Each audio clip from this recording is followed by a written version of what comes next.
The Tragedy of Cinema podcast is intended as a family-friendly program that by extension strives to be inclusive to all people regardless of their ethnicity, gender, creed, or any other identifying factors in this incredibly diverse world of ours.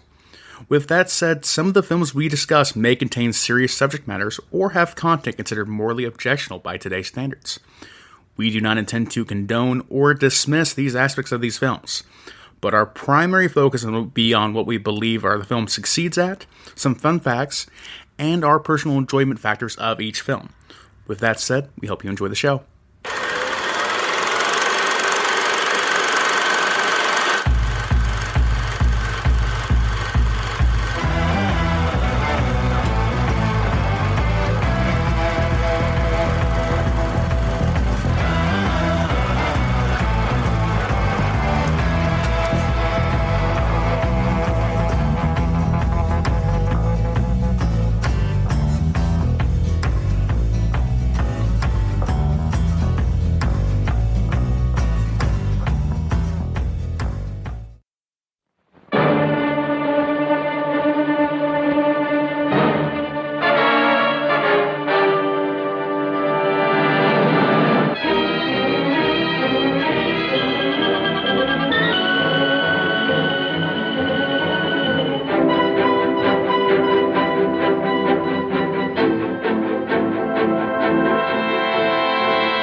Speaking. I'm talking from the bedroom of Norma Desmond. Don't bother with a rewrite, man. Take this direct. Ready? As day breaks over the murder house. Yes, you'll read the big black headlines about Norma Desmond and this Hollywood scandal.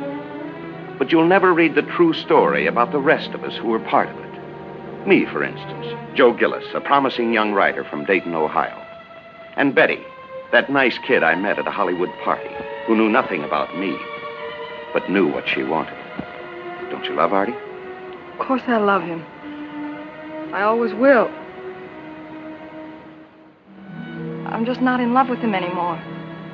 What happened? You did? Well, we should have lived happily ever after, like they do in the movies. But this was different.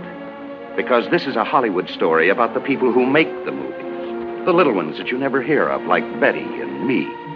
The great ones like Cecil B. DeMille. All those who knew Norma Desmond, a strange woman who left her mark on all of us who crossed her path. Has it ever occurred to you that I may have a life of my own, that there may be some girl that I'm crazy about?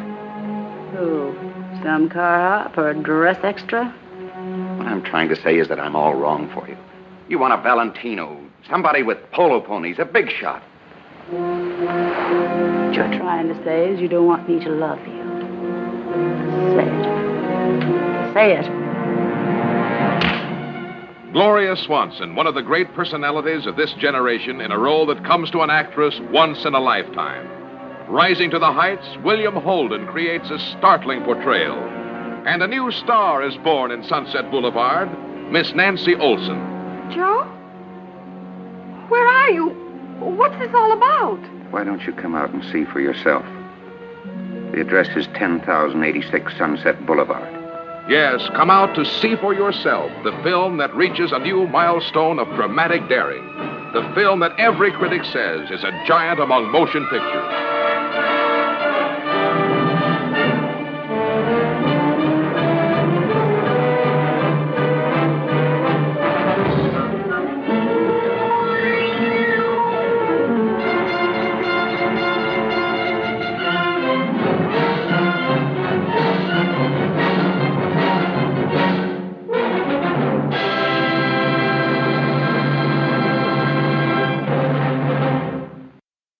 Hi guys, welcome back to the Tragedy of Cinema podcast. I'm your host Jimbo. And I'm your co-host Kyle. Kyle, today we are doing one of my picks, the legendary movie Sunset Boulevard. Kyle, have you ever seen this movie before we did this podcast? I have known about its legacy, but I had never sat down and watched it myself. Right, me either. Jimbo, I got a question for you. Why'd you choose this film? because, Kyle, I was going through the top 100 movies on IMDb, or not America AFI, and this was one of the ones that popped up, and I had owned it on Vudu, so I said, well, sure, let's give it a shot. Going in blind. A time of convenience. Going in blind, not knowing what it was. But, okay. That's why we do this podcast, because, like I said, there's some of the top 100 movies that they claim of all time. I think this comes in right around anywhere from 8 to 12 from the ones I saw, maybe as low as 16 or high as 16, but an outstanding performance. Just great. Absolutely. Okay. So, Kyle, if I asked you to name me somebody not named Gloria Swanson, who was a silent actor, who would you say? Oh, gosh. Jimbo, I couldn't even begin, really. I think, like, the Nosferatu actor. Who was that guy? Like, that's probably about as good as I'm going to get. No Charlie Chaplin? That's probably what I should have said, but you're right. I know who Charlie Chaplin is. No Buster Keaton? Yeah, Buster Keaton would have been fine, too. There's actors of that era for sure, but they're kind of like... Yeah, that's a compression of time where it's like anything before the 50s might as well be one time frame for me. Wasn't it also Lon Chaney in the 1923 Hunchback of Notre Dame or something where it was... Yeah, there's some of that stuff too going on there. So like there's some definitely notable So just say you don't know any silent movies there, Kyle. That's probably the real thing. It was like, honestly, I'm more audio based for the movies I watch at home, especially because I'm usually doing something offhand, like an ADHD thing. It's like I have the movie in the background and I listen to it while I'm crocheting and not playing video games. Yeah. So wouldn't that be the funny sort of relation? Turned out I love crocheting. That'd be one thing to surprise me with. So I did something a little different this time before Kyle started going on his rant of everything. I did a little mini bio on the main actress in this film, Gloria Swanson. So I figured I'll throw it in here right here before Kyle starts going into the technical details and all that stuff. So here we go. Go for it, Jimbo.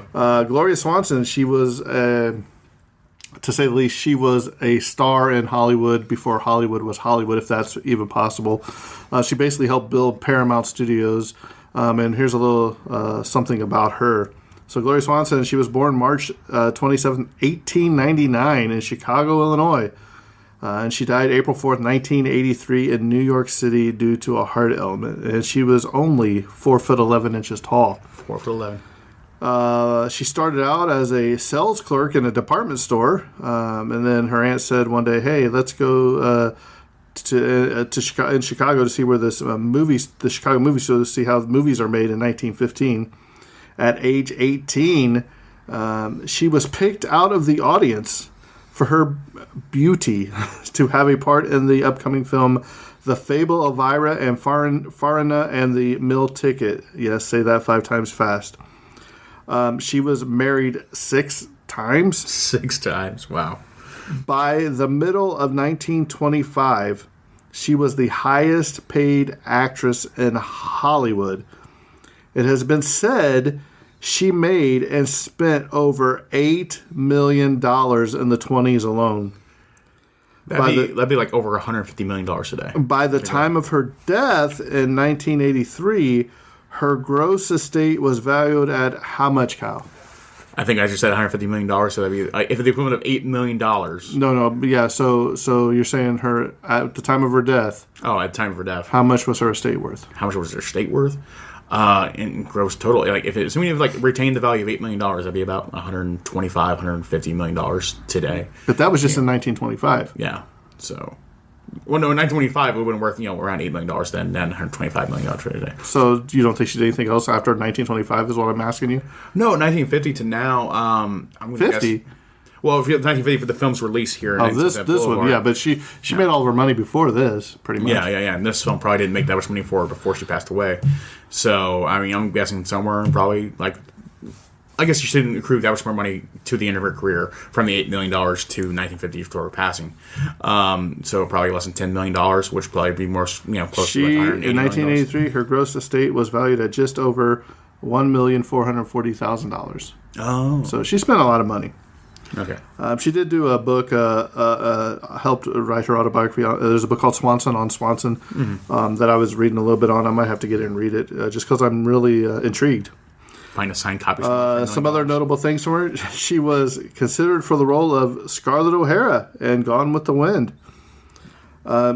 Kyle. She was the visual inspirations for original illustrations of Morticia Addams and the Addams Families, published in The New Yorker in 1938. Wow. That makes a lot of sense. Yep. Makes a lot of sense. I can see it. Kyle, she was awarded 2 stars on the Hollywood Walk of Fame, one at 6750 Hollywood Boulevard, and one for television at 6301 Hollywood Boulevard, Hollywood, California. And there's only, we looked it up before we put this program, there's like only about a dozen stars that can share that same honor, including like Dolly Parton. But there's only one that has all that 5. has 5 stars on the Walk of Fame, and that was Gene Autry. Yeah, Gene Autry. 5 stars on Hollywood. I didn't even know you can get more than 1 star in Hollywood. I thought you get 1, and that's the whole idea. We love you. You have one. You have a star now. She was superstitious and had certain rituals, such as sleeping with her head pointed due north, insisting at times that the hotel make arrangements for her and her guests to meet the accommodations. That's weird, but funny. She had an abortion at 17 with her marriage to Wallace Beery or Beezy. I can't read my handwriting. She says this is one of the biggest regrets of her life. And here we go, Kyle, to close this up. Her salary at the beginning, when she started working, I believe it was, 1915, if I remember right? Yeah. $3.25 a day, which was inflated to $98.05 for the inflation calculator as today. Today's currency. So almost $100 a day. Almost $100 a day, which, not if great, they worked, not if terrible. they worked 7 days a week or 5 days a week, or whatever. So, a year later, I think in 1916, it went up to $85 a week, which was about $2,500 a week. Yes, in 1921, she went to $2,500 a week, which ended up, what'd you say, $42,000 in today's money? Yeah, around there. And in 1923, she was making $6,500 a week, or roughly $116,000 a week after inflation. Yeah. That's insane. That is crazy. It's like $15,000 a day. So, she was the highest paid actress, and I will get to it, for 6 years, I think, for Paramount. Yeah, absolutely insane. So, I had never heard of Gloria Swanson, I'll be honest, but when you start diving into somebody's career and life like this, you just can't stop. It's just like a rabbit hole. You go down and you keep finding stuff that parallels to the movie, to her life. Oh, yeah, absolutely, too. Yeah. So, Kyle, go ahead and take it away then. All right, Jimbo. So, we have Sunset Boulevard, released on August 10th, 1950. Directed by Billy Wilder, also, of course, famous for writing and directing Double Indemnity and a few other films as well. He has, like, some of the, I think, WGA's top 10 films. He has 3 of them for writing, because he's a great writer. So, directed by Billy Wilder, written by Charles Brackett and Billy Wilder and Marshman Jr., produced by Charles Brackett, composed by Franz Waxman, and cinematographer was John F. Seitz. Budget for the film was a whopping $1.75 million, which I gotta say, it sounds pretty expensive for the time, actually, for a film such as this. So it's kind of amazing, kind of the investment for the film going on early on there. Just for inflation, that'd be about $21.1 million today, too. So, overall, compared to films today costing, hundreds of $1 million or $500 million, nothing, drop in the bucket practically. But even back then, though, $1.7 million sounds like a lot for a film, in my humble opinion. Opening weekend, really kind of seemed disappointed and gross worldwide. But opening weekend only made $169,000.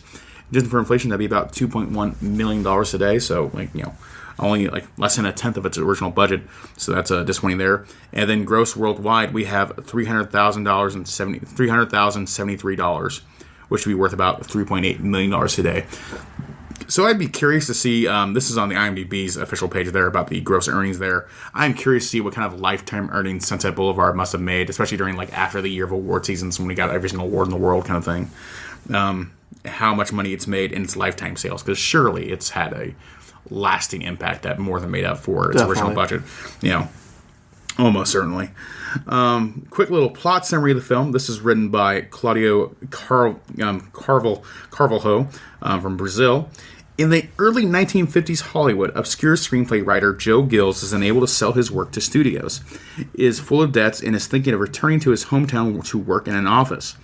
While trying to escape from his creditors, he has a flat tire and parks his car in a decadent mansion in Sunset Boulevard. He meets the owner and a former silent movie star, Norma Desmond, who lives alone with her butler and driver, Max von Merlin. Norma is demented and believes she will return to the cinema industry and is protected and isolated from the world by Max, who was her director and husband in the past and still loves her. Norma proposes Joe to move to the mansion and help her in writing a screenplay for her comeback to the cinema. And the small-time writer becomes her lover and gigolo, for a better word. When Joe falls in love with a young, aspiring writer, Betty Schaefer, Norma becomes jealous and completely insane, and her madness leads to a tragic end. Man, does it ever. And this is definitely a film, like, from the beginning, you know the end, because it literally starts with...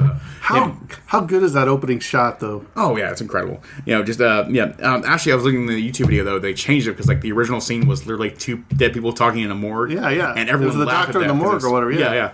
So everyone laughed at that because they thought it was so absurd. So they adjusted this at the beginning to have, the dead man floating in a pool. It's like, you see a dead man, the cops are coming down, and you see a dead man floating in the pool, and that shot that they did, we'll get to the trivia, but they put a mirror, shot a mirror at the bottom of the pool or something where they just got, if they shot it at an angle, they could shoot him and the police looking down on him, that might be one of the greatest shots in cinema history. Yeah. Okay, so moving on to the awards here for the film. We're going to go kind of everywhere a little bit, so I'm going to kind of skip over some things and focus on some other things. But, like, even very recently, for the 2022 Online Film and Television Association, the character Gloria Swanson was added to the OFTA Film Hall of Fame. For the 2003 Online Film and Television Association also, they added the film itself to the Motion Picture Hall of Fame as well. So both her character and film are in the film. Are in the Film Hall of Fame, sorry. Next up, in 1989, this film was added to the National Film Preservation Board's registry, so that could be preserved in perpetuity. In 1952, shortly after the film released, it won the award for Best Foreign Language Film, awarded to Billy Wilder for his directorial efforts. Now we're going to go to the Academy Awards of 1951, where it was nominated for Best Cinematography for a black and white film, Best Picture, Best Director, Best Actor in a Supporting Role, Best Actress in a Supporting Role, Best Actress in a Leading Role, Best Film Editing, Best Actor in a Leading Role. And it won Best Writing, Story, and Screenplay, directed to Billy Wilder, and it won also Best Art Set Direction and for a black and white film. And let's see, make sure. Also won the Oscar for Best Music Scoring for a Dramatic or Comedy Picture to Franz Waxman as well. So those are the Oscar nominations and the wins right there. I think they won 5 total Oscars out of the 11 they were nominated, if I remember correctly. Yeah, I'm a little... we only have a 1 for 3 Oscar awards. And there's another 16 wins we'll go through the list here. Excuse me. Next up for the 1951 Bodil Awards, it won the award for Best American Film for the, I believe it's a German, I'm not going to ruin that pronunciation for you, but the Bodil Awards, I believe, are a German awards institution from the 1950s. Next up for the 1951 Directors Guild of America, it was nominated for the Outstanding Directorial Achievement in Motion Pictures. Then for the Golden Globes, we have a win for... Oh, this might be where we have a 5 here, because I see at least 4. We have the nominations for Best Screenplay, Best Cinematography, and Best Supporting Actor. And next up for the wins, we have Best Actress to Gloria Swanson, Best Motion Picture in the Drama category, Best Director to Billy Wilder, and Best Original Score to Franz Waxman. So we have 4 awards right there. Then next we have the 1951 Italian National Syndicate of Film Journalists, where it won the award for Best Foreign Actress to Gloria Swanson and Best Foreign Director to Billy Wilder. Then for the 1951 Juicy Awards, G-U-S-S-I Awards, Juicy, I'm going to say Juicy, right? I'm going to say Juicy. Okay, thanks. Justice? The Jessie Award. Don't make it weird. Best Foreign Actress Award to Gloria Swanson. Yep. Then for the 1951 Laurel Awards, it came in 3rd place for the Top Female Dramatic Performance of the Year to Gloria Swanson. Next up for the 1951 Picture Go Awards, we have the 2nd place gold medal for the Best Actor, William Holden, and the nominated for the Golden Medal for Best Actress, Gloria Swanson. Next up, we have the 1951 Writers Guild of America Awards, where it won the award for Best Written American Drama. Then in 1951, we have the National Board of Reviews adding this film to the top 10 films of the year. The Best Actress award goes to Gloria Swanson, and also nominated for one of the it's a double film where it's Best Film of the Year, but also Top 10 Film of the Year. So it was both the top of the top 10, and it was in the top 10 for their awards. And then finally, we have the 1950 New York Film Critics Circle Awards, where it came in the third place for Best Actress to Gloria Swanson, third place for Best Director, award to Billy Wilder, and second place for Best Film of that year. And that concludes the awards for Sunset Boulevard. I think some of the reasons why this film didn't get in more awards, because this film is very critical of Hollywood as an institution itself, and so some of the awards panels might have felt like this film could be kind of divisively received as it's kind of directly criticizing that same institution. Well, we'll get to it, because especially for this movie, I believe there was a movie, I think it's in the notes, where Bette Davis had a movie out too, and basically Gloria Swanson and her canceled each other out, so long shot came in and won. So we'll get to that. Yeah, so there were several reasons why this film didn't win more awards instead of just being kind of an industry sweep, as I think it's kind of remembered as now, because now we know this film has this tremendous legacy behind it. But at the time, I feel like a lot more people in Hollywood were uncomfortable with this film for many things it said. So moving on, though, we can go to the technical details of the film. This film has a runtime of 110 minutes. The sound mix is a mono Western electric recording. Oh my gosh. This is a black and white film. Aspect ratio is just a 1.37 by 1 or a 4 by 3 there. Film length is 3,024 meters for the release length and 3,353 meters for the copyright length. So I guess there's some deleted scenes in there for some of the added things there. And printed format, this is of course a 35mm film, very common for 1950 films of the era. Filming dates, this film was filmed between April 11th, 1949 and June 18th, 1949. So a very kind of quick turnaround for the shooting dates for the film overall, which I guess is not to be too unexpected. But that concludes the technical details of the film right there. Moving on to the cast. And oh boy, we have a huge cast of both silent film actors of their era, kind of making a small kind of like guest on role. And then we also have a bunch of characters playing their real life counterparts, like answer of like the director DeMille and the producer DeMille, as you know, and that kind of such too. So this cast is a little bit more difficult. I'm probably going to miss some things going there because I'm going to skip the uncredited roles, which have a lot of silent film actors, as well as some of the actors who are just playing themselves, because that's not as notable as the characters they're playing in the film necessarily. So I'm going to try and go through this and hopefully do it enough justice for this little brief part here. So first up, we have William Holden playing the protagonist of the film, Joe Gillis. William Holden was also in such films such as Sabrina in 1954, Stalag in 17 and 1953, and The Bridge Over River Kwai in 1957. Next up, we have Gloria Swanson playing the role of Norma Desmond.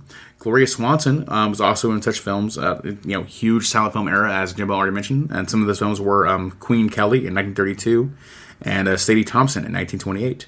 And later, after this film, she appeared in the film Airport in 1974. So she had film life after this movie entirely as well, which was mentioned in the biography. Next up, we have Eric von Stroman playing the role of Max von Merlin. Eric was also in the films The Grand Illusion in 1937, The Wedding March in 1928, and Blind Husbands in 1919. And he was also a writer and director himself, so very much a real life. He directed Gloria Swanson. So it's a very real role they're kind of playing together. It's Norma Desmond is not Gloria Swanson, but a lot of Gloria Swanson is in Norma Desmond. Right. That's a weird thing to kind of balance in this kind of film as we talk about it, as you've kind of mentioned again in your notes there earlier. So once again, moving on, we have Nancy Olson playing the role of Betty Schaefer. Nancy Olson also appeared in a lot of films such as Pollyanna in 1960, The Absent-Minded Professor in 1961, and Big Jim McLean in 1952. John Wayne joined, if I remember correctly. Next up, we have Fred Clark playing the role of Children. Fred Clark was also in the films Aunt Mame in 1958, Cry of the City in 1943, and Curse of the Mummy's Tomb in 1964. Next up, we have Lloyd Goff playing the role of Marino. Lloyd Goff was also in the films All My Sons in 1948 and The Green Hornet in 1974. Next up, we got Jack Webb playing the role of Artie Green. Jack Webb was also in the show Dragnet from 1951 to 1959, and he was also in the movies He Walked by Night in 1948 and Pete Kelly's Blues in 1955. Moving on here, we have Franklin Farman playing the role of Undertaker. Frank Farland was also in the films The Man Who Took a Chance in 1917 and The Plainsman in 1936. Next up, we have Larry J. Blake playing the role of first finance man of the kind of like the creditors that came in to come take the car. Larry J. was also in the film Hang 'em High in 1968. Next up, we have Cecil DeMille playing the role of himself, Cecil DeMille, the real-life producer and director. Cecil DeMille was also a producer of the films The Ten Commandments in 1956, The Greatest Show on Earth in 1952, and Samson and Delilah in 1949. So these are the films that he was basically, in the works of, in the middle of showing this film in Sunset Boulevard itself, too. So that's basically what he was working on, during those films.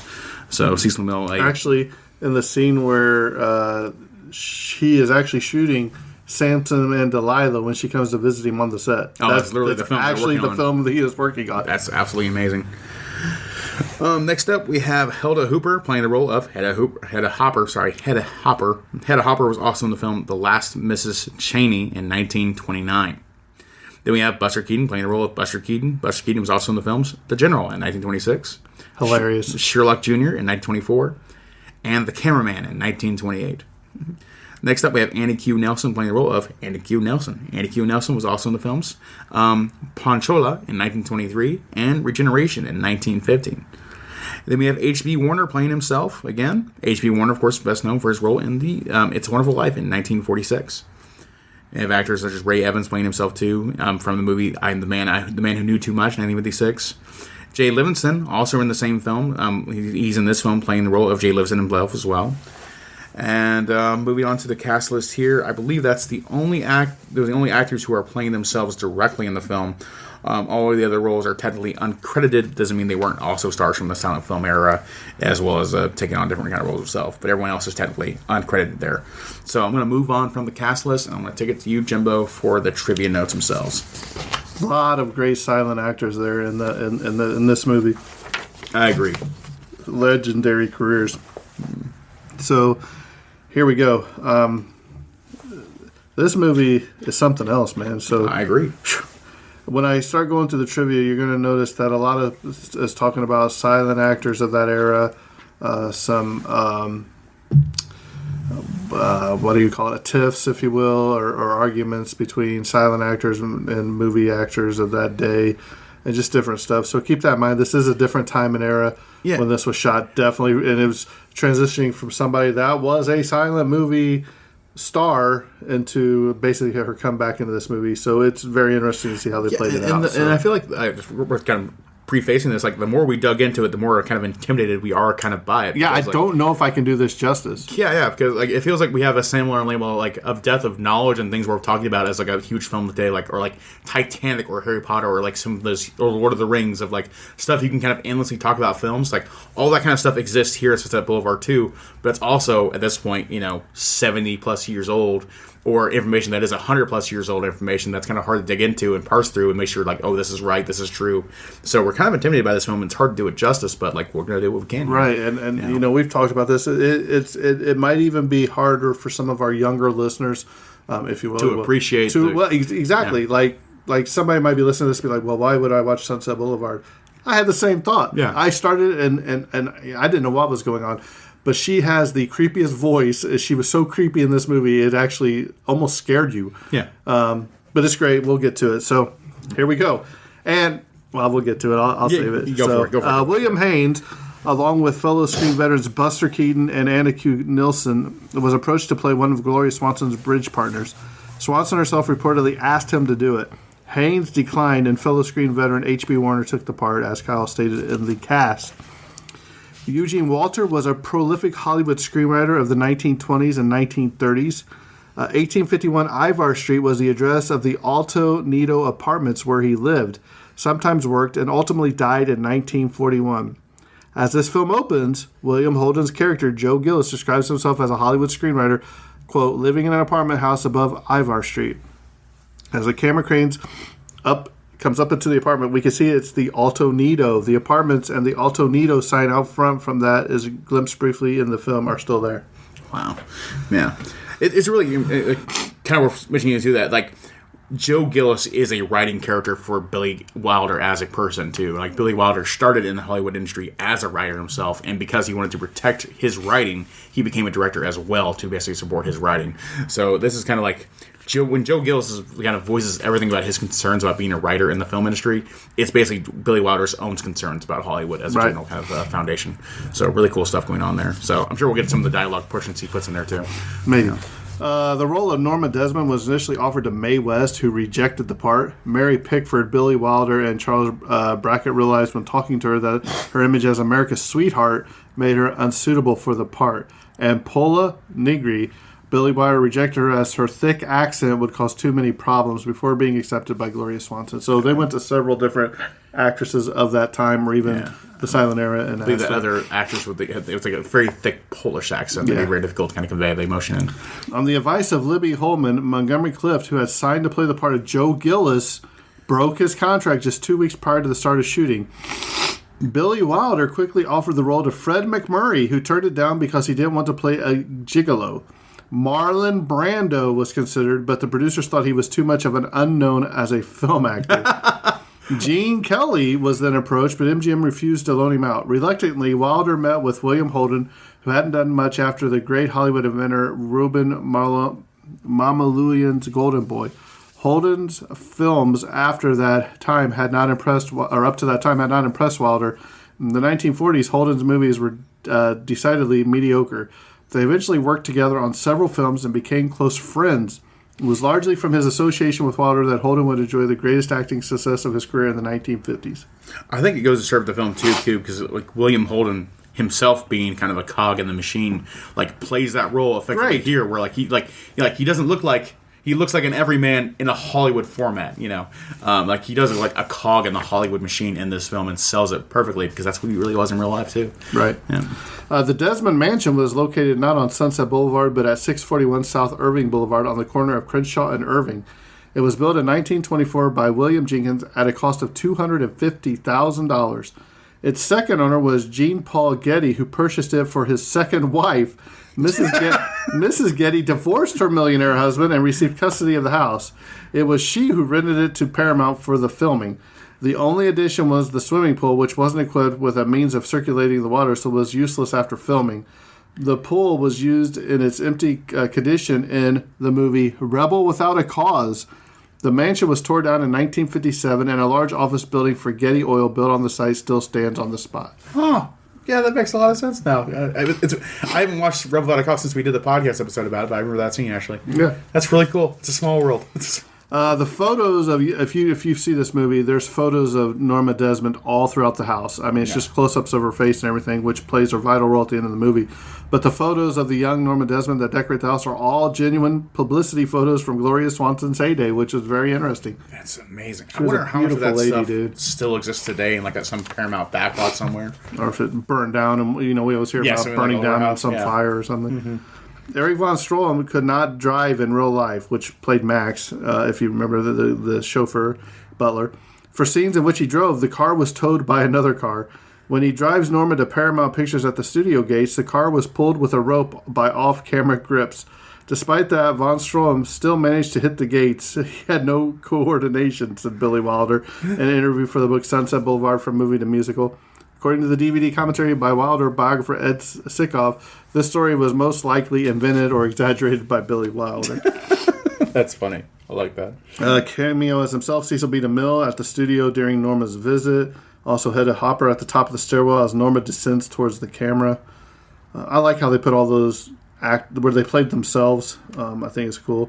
Cecil B. DeMille had a pet name for Gloria Swanson. He called her Young Fellow. He said it was because she was braver than any man. Charles Brackett and Billy Wilder retained the term of endearment for the scene in which DeMille greets Norman Desmond at the door of the soundstage. And I thought that was funny. I was like, why did he call her young fellow? But now that's what he always called her. It's kind of like an endearing quality. That's really great, actually. I love that. Yeah. The name Norma Desmond was chosen from a combination of silent film stars Norma Talmadge and silent movie director William Desmond Taylor, whose still unsolved murder is one of the greatest scandals of Hollywood history. On the morning of February 1st, 1922, Taylor, who had been romantically involved with her, was shot and killed in his Hollywood bungalow. His killer has never been identified. But you kind of could presume it could be a lover, a scorned lover of some sort. Sure. Okay, wow. So, yeah. Once again, and also, I think it's in here about this time, the Black Dahlia was going around. Yeah, so yeah. It wasn't too far away. I think 1947. Hollywood was not a safe place during that era. I don't know if it's safe today. The fee for renting the Jean Paul Getty mansion for Paramount to build was for Paramount to build the swimming pool, which features no memorable. So they said, "Hey, you can rent this if you build a swimming pool." So they know they didn't put the circulation for the water in the swimming pool. Yeah, they just made a hole. Yeah, yeah, we'll dig a hole. Erich von Stromm dismissed his participation in this film, referring to it as that butler role. Set non-holiday all-time house record of 166,000 at New York Radio City Music Hall when it opened. Yep, opening weekend, $169,000. Yeah, but it's a non-holiday, so... Oh, so yeah, even more exceptional, right. man. That's cool. In 1989, the National Film Registry, as Kyle said, selected this as one of the 25 landmark films of all time. In 1998, the American Film Institute selected this as the 12th greatest film of the 100 greatest movies of American movies of all time. And in 2007, the American Film Institute went back and ranked this as the 16th greatest movie of all time. That's incredible. And it deserves every accolade it gets. It's one of those things that's just like, yeah, well, it's a transitional piece of like, this is one era to another being reflected back on it. Right. Yeah.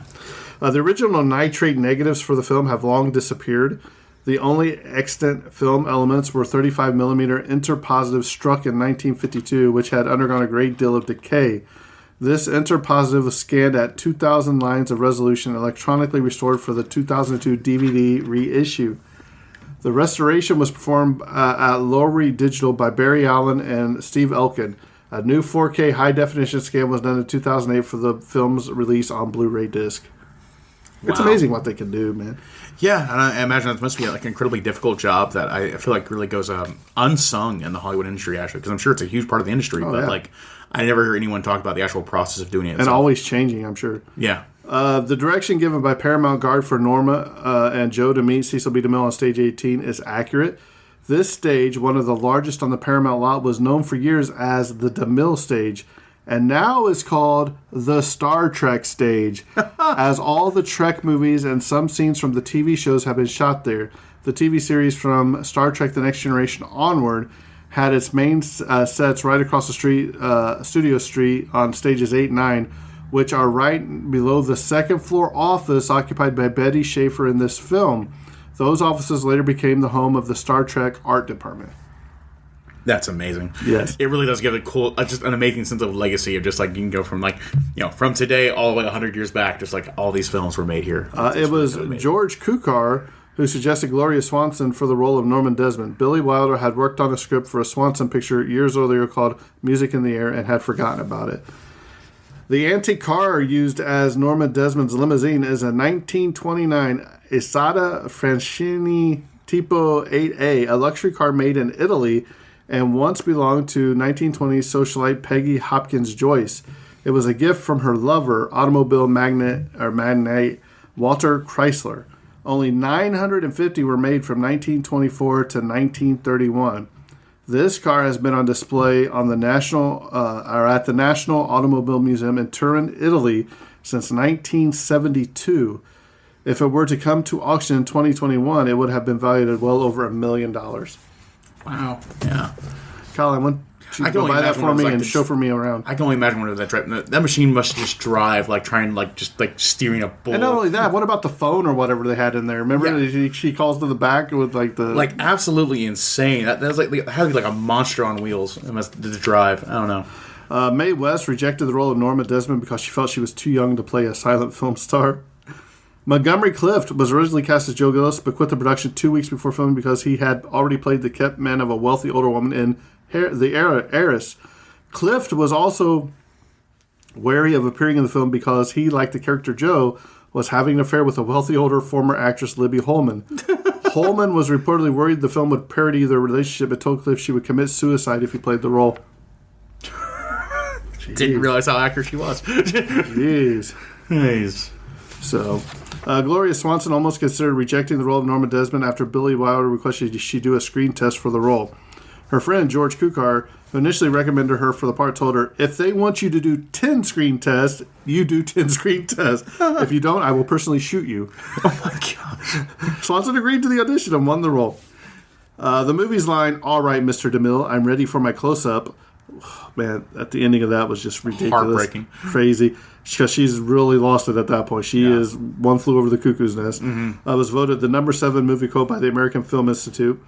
It is also one of the most frequent misquoted movie lines, usually given as, I'm ready for my close-up, Mr. DeMille. The other line, I am big, it's the pictures that got small, was voted number 24 out of 100.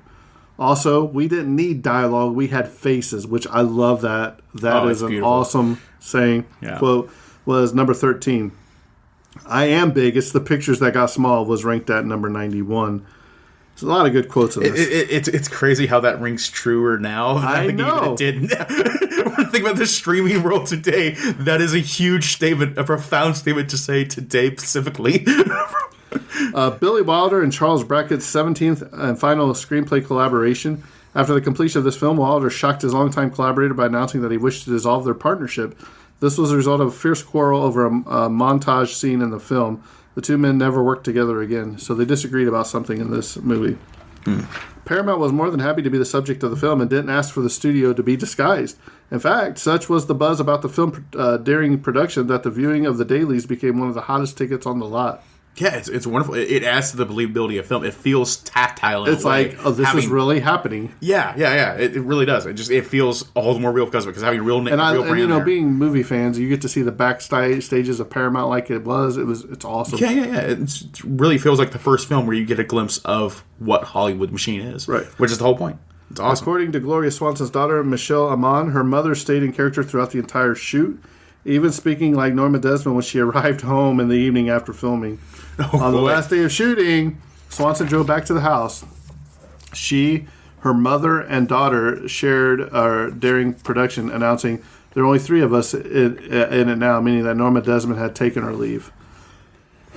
Boy, she was creepy, man. I'd be scared if I was that kid. It'd be really hard to occupy that headspace for days on end. I don't know how you do it, or weeks on end, I guess. Cecil B. DeMille agreed to do his cameo for a measly $10,000 fee, and wait, Kyle, it's not done, and a brand new Cadillac. When Billy Wilder went back to him later to secure a close-up, DeMille charged him another $10,000. My man, Cecil DeMille, get paid. Get that money. As a practical joke, during the scene where William Holden and Nancy Olsen kissed for the first time, Billy Wilder let them carry on for a few minutes without yelling cut. He'd already gotten the shot he needed on the first take. Eventually, it wasn't Wilder who shouted cut, but Holden's wife, Artis, who happened to be on the set that day. Jeez. Wow. Oh, wow. The first floor set of Norma Desmond's mansion was also used in the Western comedy Fancy Pants, starring Bob Hope and Lucille Ball, giving fans a chance to see it in full color. Really? Yep. That's awesome. The musical version of this movie opened in London on July 12, 1993, and ran 1,529 performances. It opened on Broadway at the Menscoff Theater on November 17, 1994, ran for 977 performances, and won the 1995 Tony Awards for the Best Musical Book and Score. And before I forget, I don't think it's in here, but I do believe that I've seen that they're going to be remaking this with Glenn Close playing Norman Desmond. Oh. If I remember seeing that on IMDb. I'll look that up. I think she was the only character that had been announced. Okay, I'll look it up. And I think it's a musical. I think. I could be wrong, but... I will investigate, Jimbo, on your behalf. Daryl F. Zanuck, Olivia de Havilland, which, you know, we love her, Gone with the Wind and Robin Hood. Tyrone Power and Samuel Godwin all refused to allow their names to be used in the film, but Billy Wilder decided to use Zanuck's and Power's names anyway. Oddly enough, the recluse Greta Garbo granted permission to use her name, though when she saw the film itself, she was sorry she had done so. She felt that Wilder used her name in a past tense context, and she was offended. The drugstore where Joe Gillis meets with his old movie industry friends is Schwab's Pharmacy, then a Real Pharmacy soda fountain at the intersection of Sunset Boulevard and Crescent Heights Boulevard in West Hollywood. It was widely known as the top Hollywood hangout for many actors, directors, writers, and producers. F. Scott Fitzgerald suffered a heart attack while in Schwab's in 1940. Contrary to legend, Lana Turner was not discovered by a talent agent at Schwab's, but rather in a drugstore across from Hollywood High School, about 3 miles to the east. Schwab was torn down in 1988 to make way for a movie theater and a shopping center. I'm looking at the article right now about Sunset Boulevard remake, and Glenn Close is part of that project, but it's still kind of like a gestating project right now because Paramount did pass on it. So not going anywhere right now. May never, may do. It's just one of those things where it's always just like on the cusp of maybe happening. Lux Radio Theater broadcast a 60-minute radio adaptation of this movie on September 17th, 1951, with Gloria Swanson and William Holden reprising their roles. Oh, I wonder if that's on YouTube somewhere. When Norma Desmond says to the guard at the Paramount gates, "Without me, there wouldn't be any Paramount studio," the words could apply to Gloria Swanson herself, as she was the studio's top star for 6 years running. When Joe and Betty stroll around the studio backlot, they pass through the Washington Square set that was used in the Heiress movie, The Heiress. Gloria Swanson was paid $50,000 plus $5,000 per week for any time over schedule. To help promote the film, Gloria Swanson did a 3-month tour of 36 cities in America and Canada. Wow. When crew members asked Billy Wilder how he was going to shoot the burial of Norma's monkey, one of the film's most bizarre scenes, he said, the usual monkey funeral sequence. That was so weird, dude. Like, she had a pet monkey. I don't know if it was a monkey that starred in movies with her, or if it was just her pet monkey. Just her pet monkey.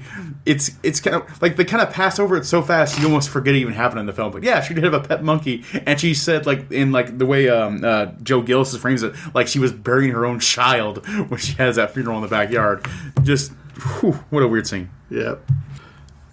The character of Norma Desmond is modeled on the fate of several leading actresses of the silent era.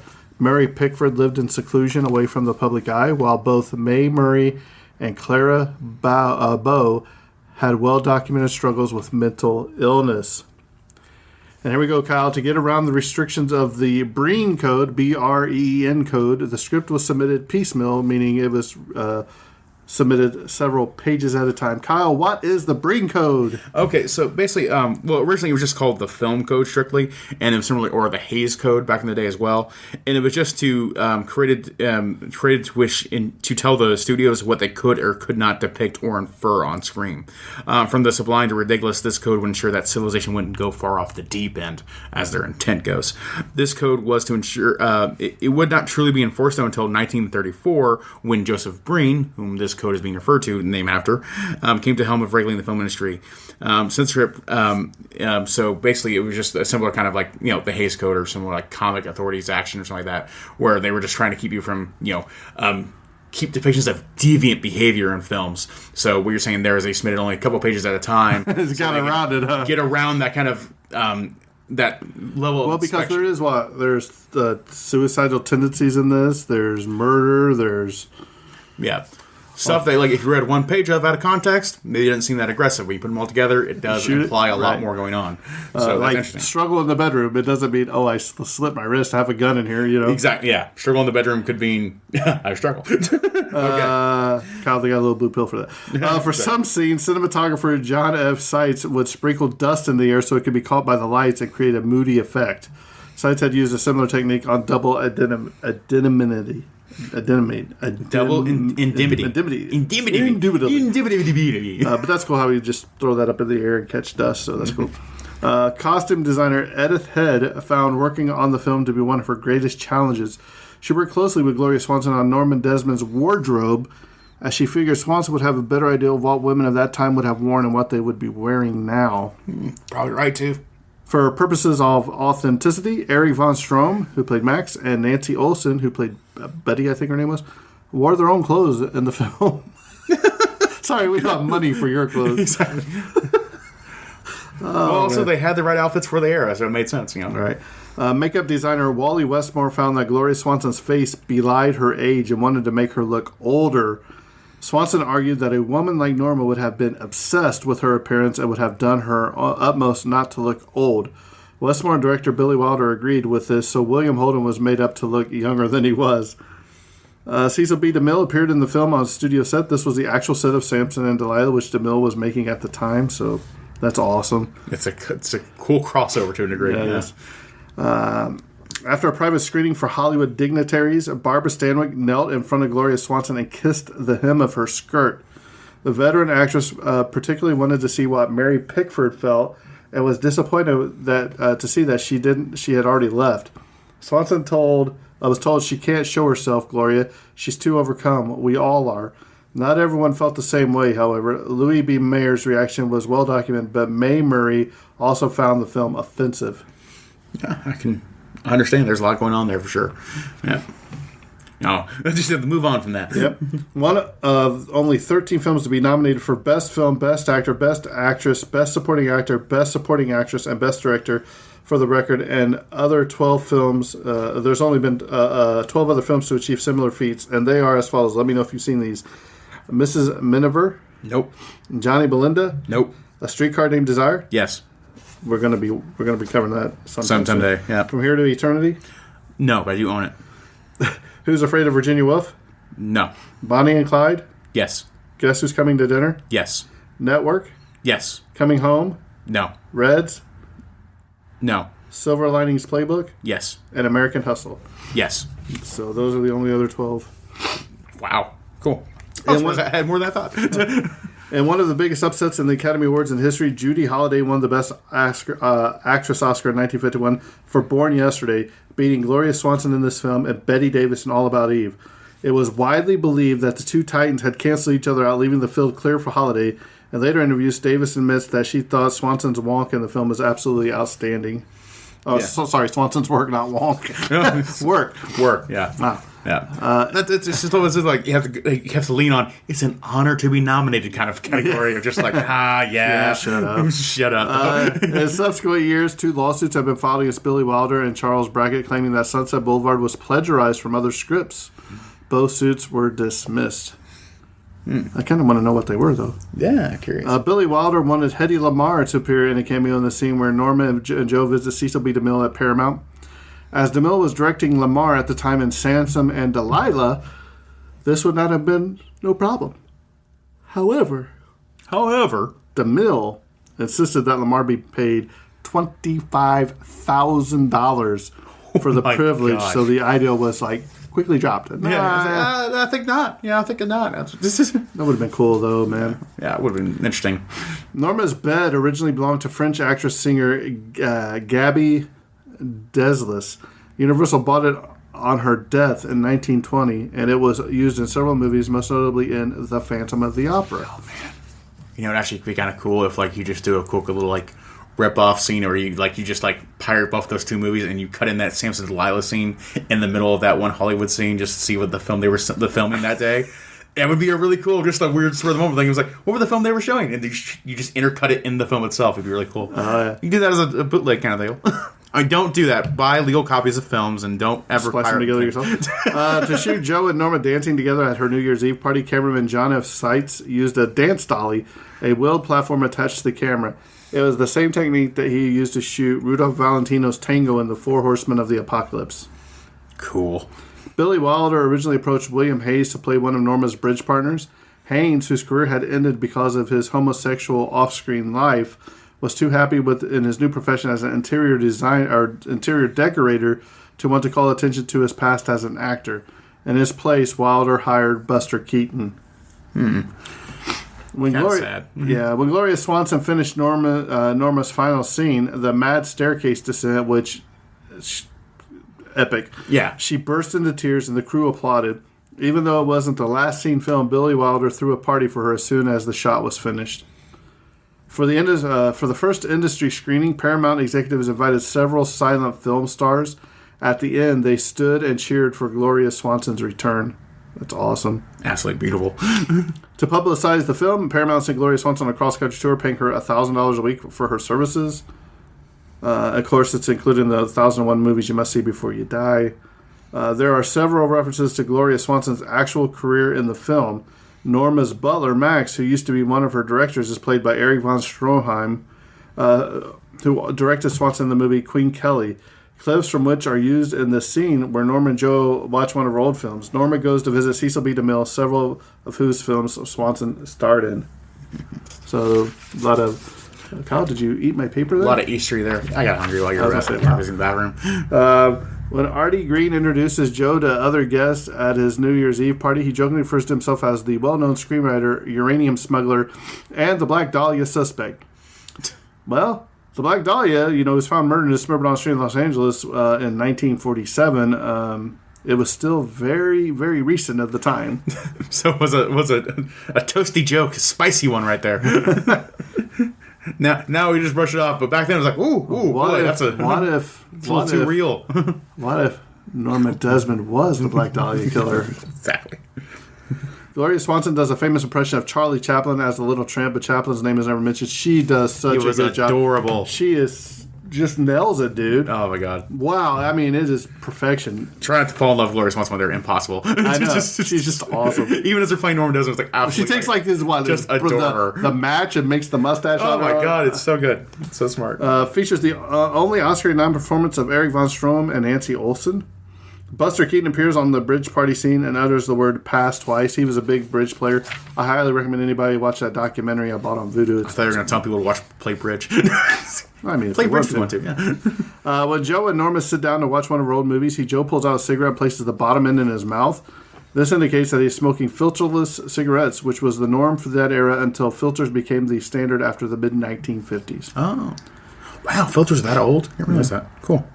Mad Men, yeah. This movie was the inspiration for Metallica's 1997 song, The Memory Remains. I've not listened to The Memory Remains. My memory's faded. Schwab's Pharmacy was filmed only 500 feet from where Robert Defense Foster shot out of the phone booth and falling down. Although they don't have a scene together in this film, Hedda Hopper and Buster Keaton have worked together in the 1932 comedy Speakeasy. Both Keaton and Hopper died the same day on February 1st, 1966, at the ages of 70 and 80, respectively, both in Los Angeles. Wow. The Undertaker, no, not the wrestler, who appears for a few seconds early on with a white casket for Norma's deceased pet chimp, was veteran actor Franklin Farnham, who played extras in over 1,000 films during his lengthy but unsung career. 1,000 films. Franklin Farnham. Wow. That dude, Then he went to the Tombstone Pile Driver. He's like the glorified extra, I guess. That's awesome, man. I mean, good for you. Man, I want to somewhere there's gonna be a list of every film he's been in now. I don't know if IMDb even has that good. Well, you have to look that up now. I'll look him up right now. Don't worry. I got it's it. Franklin Franklin Farnham. Jimbo, I got the cast list. I'm good. Yeah. You probably don't though. Watch. It's right there on the bottom. Right here. I got it right here. This was the last major Hollywood feature film to be shot on nitrate stock. Kodak would discontinue to manufacture it altogether in 1953. Silver nitrate. Highly flammable. Just explosive. And they're smoking. That's how Quentin Tarantino killed Hitler. Throughout the film, Max never smiles. Same. He's just a butler. Here we go. The shot of William Holden floating in the pool with the policeman leaning over him almost never happened. The production crew was not prepared to shoot underwater, but a technician suggested that a large mirror be placed in the pool underneath Holden and a shot from above, giving the perfect impression they needed, which fantastic. Yeah. Okay, Franklin Farman on the IMDb credits. He has a credit list of only 670. But still, I'm saying only 670, but still, it's like only half of the roles he's actually played in roles, so it's uncredited roles. But still, 670 credits. What was the last one he's credited with? The last one he's credited this was the Pirates of Tortuga, where he played an uncredited merchant in 1961. Wow. What year did he die? He died in yesterday. He died in 1961 at the age of 83 on July 4th, Independence Day, 1961. So my dad wasn't born yet. Gloria Swanson played her final descent on the staircase barefoot as she was terrified of tripping in high heels. Since her part required her to gaze at the newsreel cameraman and fans, the waiting police, basically, they gathered in the foyer below, she couldn't watch where she placed her feet. She burst into tears upon completion of the scene. There's a little dig in the scene where Cecil B. DeMille finds out that Paramount had been calling Norma Desmond because it wants her to rent the car for the Crosby picture. The truth of the matter was that Bing Crosby was one of the very few actors to whom Billy Wilder had borne a grudge against, mainly because Crosby had done the unthinkable during filming of The Emperor Waltz, an ad-lib dialogue. Oh, no. Something he and Bob Hope had done for years, a standard operating procedure in their breezy road pictures. Charles Brackett and Wilder were just as adamant that nothing, and I mean nothing, in their script should be changed and nothing new added. Jeez. That's funny. Nowadays, you can just get their whole films out of it. And last but not least, it was Eric von Stroheim who suggested the revelation that Max was writing all of Norma's fan mail, which was a very touching part, too, because she thinks she's still getting all these fan mail all these years later, and it's actually her butler writing them because he cared so much about her. So much about her, but also incredibly sad and just fed into her delusions. Right. Yeah. All right, Kyle. That concludes my notes. So let me hear about Sunset Boulevard. No, I'm kidding. Take it or leave it. No, this film is, like how my moods can fluctuate, how I score movies day to day too. But there's no denying it has to be a 10. It just has to be. This film is film legacy incarnate. It is a personification of film in many respects. If you're a film historian, if you're a film buff, you have to watch Sunset Boulevard now in a way that I feel deeply insecure that I haven't watched it beforehand. Until this moment, it is just quintessential to understanding. The transfer from one era to another. In this film itself, a celebration of the sounds film era and a damning report on the working situations in Hollywood of that era that even carry on to today in contemporary Hollywood. It's everything. It's the whole ball of wax. It's a pretty much on the level of a perfect film. In many respects, where there's nothing to really criticize because it just holds up that well today. There's things that are said about it that will never not be relevant in many senses. And I adore it. It's just a groundbreaking film. Can't say enough good things about it. It just has to be. It has to be appreciated. It demands to be appreciated, and it will be. It will be. This is a film that, like above all films, I think will be remembered forever as one of the greatest films of all time, and it deserves it. So that's where I kind of stand on it. There's no way to kind of bring it down, in my opinion. Jimbo, how do you feel? Kyle, this is one of the times we're going to have to agree on something. It's few and far between. Yeah. Absolutely amazing. Mm-hmm. Her performance, Gloria Swanson's performance as Norma Desmond, is one of the creepiest. Man, she's rich and she knows it. And she's like, for somebody that rich, you'd think she would upkeep her house a little bit. It's kind of ran down with like weeds on the outside and all that. Yeah. And she's so rich, but she's also so self-conceited with all those pictures of her in her house and everything. And just how she basically traps him because she just wanted him to help write a story. And she's like, no, we're going to do this, we're going to do this. And then she's out buying him, like, luxury suits and all that. Yeah. And fur coats and all that. And, it's in L.A. It can't get that cold out there. You know what I mean? Yeah. But as much as, like, if Norma fixes anything about her house, that's a little part of her admitting anything was wrong to begin with. Exactly. And I love that you should care to part. Exactly. Yeah. And I think the unsung heroes also is, Nancy Olsen or whatever her name is. Mm-hmm. She is fantastic in this. Yeah. She just wanted to be a struggling actress, and you could see the chemistry she had with writer, William Holden. Yep. Them two together was just chemistry. Amazing chemistry. But I mean, I cannot say enough for Gloria Swanson in this movie. I mean, she probably got robbed of that Oscar or Emmy or whatever because she absolutely deserved it.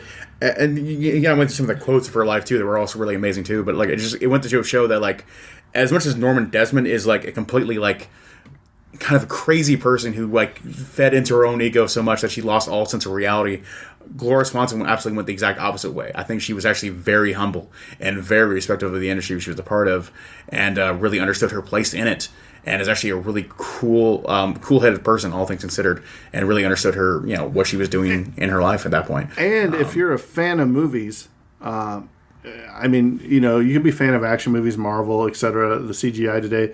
But a true fan of movies that goes back and watches old black and white movies, even some of the silent era movies, to see where movies have come from and to where they are now, you will have so much respect for this movie because it gives you just a little glimpse of what was happening in Hollywood in the early 50s. Mm-hmm. And I think just seeing Cecil B. DeMille on screen just made it for me too because, we've covered several of his movies and talked about several of his movies.